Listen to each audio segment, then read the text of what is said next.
Salutare tuturor pasionați și pasionate de machete auto, numele meu este Albert și bine ne-am găsit la un nou episod de pe acest canal, unde astăzi vom prezenta o machetă foarte întâlnită, bine, modelul real al acesteia este foarte întâlnit în marile orașe ale României în ultimii ani, fiind o mașină folosită în general pentru ride-sharing, Uber, Bolt, și anume Toyota Prius MK3.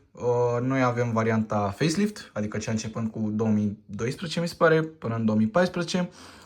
Și este o machetă produsă la scara 1.43, produsă de către producătorul Ebro. De asemenea, prețul acesteia gravitează între 150-200 de lei din ce am văzut pe piața din România.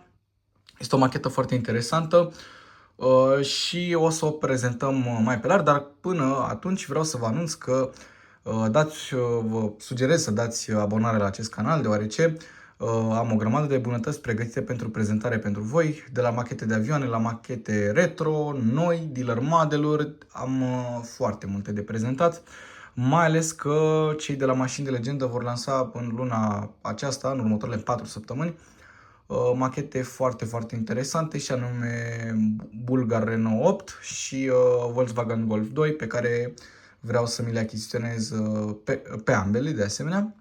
Și hai să nu mai lungim treaba și să începem cu prezentarea machetei.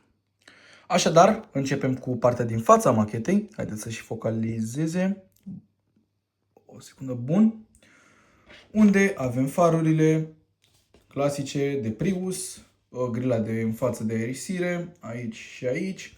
Logo-ul Toyota, dar Toyota Hybrid, pentru că nu știu dacă se observă bine pe cameră, însă, exact ca și în realitate, cercul de la Toyota și logo-ul în sine este acoperit de un gradient albastru. De asemenea, aici avem suportul pentru numărul de matriculare cu Prius, cred că spălătoarele de faruri, nu știu exact ce sunt acestea, semnalizatoarele de aici și bara față. De asemenea, ca un alt fapt interesant, îmi place foarte mult că reflectă acest imitație de metal de pe stickerul de la logo-ul Toyota, reflectă foarte mult, nu știu dacă vedeți voi foarte bine, reflectă pixul acesta. Aici pe sus avem ștergătoarele auto. Mă scuzați, macheta a stat foarte mult timp în praf, am crezut-o ca fiind pierdută, de aceea nu am avut cum să o curăț foarte profesional, însă să știți că am depus tot efortul. Oglinda de aici retrovizoare. Și haideți să continuăm cu prezentarea laterală a machetei. Așadar, pe partea laterală a machetei avem oglinda retrovizoare, jantele foarte frumoase de la Toyota. Nu știu cât de bine se poate observa, însă au etrier, o să vă arăt și mai încolo. Fiecare jantă are câte un etrier, din câte știu, dar o să vedem asta și o să clarificăm mai încolo. Aici scrie, este un sticker unde scrie Hybrid, exact ca în realitate. Mânerele de uși, ca la foarte puține machete, sincer, pentru că la majoritatea machetelor sunt foarte nedetaliate aceste mânere de ușă. Îmi place că aici sunt foarte bine ilustrate. Pentru prețul de 150 de lei, vă spun, este o machetă foarte interesantă prin volumul de detalii și o să vă arăt mai încolo despre ce vorbesc, inclusiv la interior, ce e pe sub, vedem tot. Aici geamurile clasice, aici este bușonul de alimentare pentru benzină, cauciucuri. Vreau să vedem dacă pe jante scrie exact, dacă apare logo-ul Toyota. O secundă să vedem.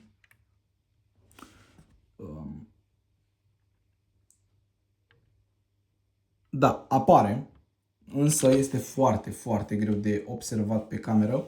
Neavând o cameră profesională, încerc eu acum să vă arăt, însă da, nu reușește. Nu reușește, dar vedeți interiorul, așa cum v-am spus mai înainte.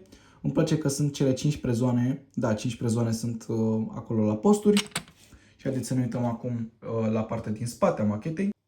Pe partea din spate este ștergătorul de aici, spate, luneta care are inclusiv acele linii care vor să arate dacă este aburit sau nu, dacă este aburită sau nu luneta. Cel de-al doilea gemuleț de aici, din Prius, pentru că așa este arhitectura mașinii. Stopurile foarte detaliate, exact ca la modelul facelift vedem aceste dungi care în realitate sunt LED. Aici scrie Prius, aici Hybrid Synergy Drive, ca realitate, nu știu dacă se poate observa, este foarte mic. logul de la Toyota, Hybrid, locul pentru spațiu pentru numărul de matriculare. Aici trebuie să scrie Hybrid Synergy Drive, dar este foarte, foarte mic. Bara din spate. Și de asemenea vreau să vă arăt un detaliu foarte interesant. Acest punctuleț de aici, exact, acest punctuleț de aici este practic locul de unde are loc instalația pentru ștergerea lunetei. De aici vine lichidul de parabriz. Îmi place foarte mult că l-au evidențiat și pe acesta, așa cum am spus, o mașină cu sumedenie de detalii. Și aici o să vă arăt pe partea din dreapta, se vede mai exact antenuța radio de sus, exact aici. Iar pe partea aceasta nu observăm absolut nimic. Haideți să trecem acum la șasiul machetei. Așadar, acesta este șasiul machetei. Din punctul meu de vedere este unul foarte, foarte detaliat pentru acest preț și pentru ceea ce ne oferă macheta. Avem suficiente detalii despre, cred că de aici din motorul din față nu se poate observa prea multe fiind scutul. Însă aici vedem instalația care duce la eșapament, foarte frumos, toba și țeava care, atenție, este perforată. Practic există acea gaură acolo din țeava de eșapament, ceea ce face macheta mult mai realistă. Și acum haideți să vă prezint interiorul mașinii. Interiorul care, aparent, mașina este cu volan pe dreapta, în premieră pentru o machetă din colecția mea, să aibă volanul pe dreapta, este model de Marea Britanie, aparent. Aici este consola centrală, nu știu cât de bine pot să vă arăt în cerc foarte mult, unde vedeți locul cu albastru, este schimbătorul de viteze, care are detalii inclusiv în realitate la fel. Aici este bordul, nu știu cât de bine o să pot să vă arăt în cerc, însă acolo unde scrie, unde este gri deasupra, este practic ecranul, navigația, unde scrie Toyota, iar acolo sus ce vedeți voi sunt practic detaliile din realitatea ale afișajului electronic al mașinii care se află deasupra. O să încercăm și pe partea cealaltă să vedem, să vă arăt mai multe detalii. Aici sunt locurile din spate. Perfect. Perfect. Cred că așa se observă cel mai bine. Vedem logul cu Toyota, așa cum am spus, navigație, alte detalii din bord și ca posesor de Prius pot să vă spun că este foarte bine detaliată mașina. Adică interiorul este cam 1 la 1 cu cel real. Acolo avem consola, avem cup holderele. Aici nu știu cât de bine se poate observa, însă, așa, exact cum v-am zis, acesta este instrumentarul de bord, unde avem toate detaliile necesare în viața reală. Foarte, foarte interesantă macheta la acest preț. Sincer, nu mă așteptam să fie plin de detalii. Pentru mine, macheta aceasta este una specială și vă spun și de ce. Pentru că eu sunt posesor de Prius, aceasta este prima mea mașină pe care am primit-o de la tatăl meu, bine, nu aceasta din poză. Și am vrut să-mi cumpăr o machetă care reprezintă practic prima mea mașină, fiind și colecționer de machete, ador să fac chestia asta.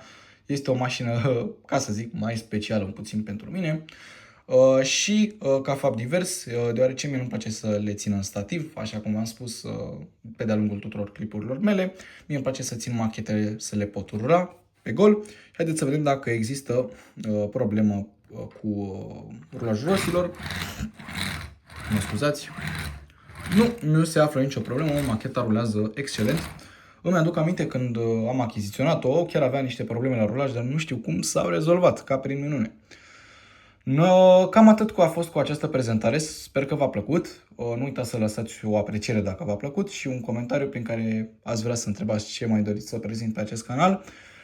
Vreau să vă spun că este lista de bunătățuri, așa cum am spus și la început, este plină. În următorul clip voi prezenta numărul 10 din colecția mașini de legendă și anume Gaz M20 Pabieda. După care voi prezenta o machetă dealer model, tot la scara 1.43, dar nu mai este Mercedes de data aceasta, este altă marcă. După aceea vreau să prezint Dacia 1100, dar la scară mult mai mică, la scara 1.60 din primul număr din colecția mașini de neuitat, mi se pare. Cel care a apărut acum la 8 lei, la acel prețul unei sticle de cola, ca să zic așa. Iar apoi voi continua fie cu unul din noile modele care vor apărea în viitor, Bulgare 98 sau Golf 2, sau voi prezenta între timp, până la apariția acestora, o machetă de avion foarte interesantă din al doilea război mondial, de vânătoare, și apoi un civil. Avem o grămadă.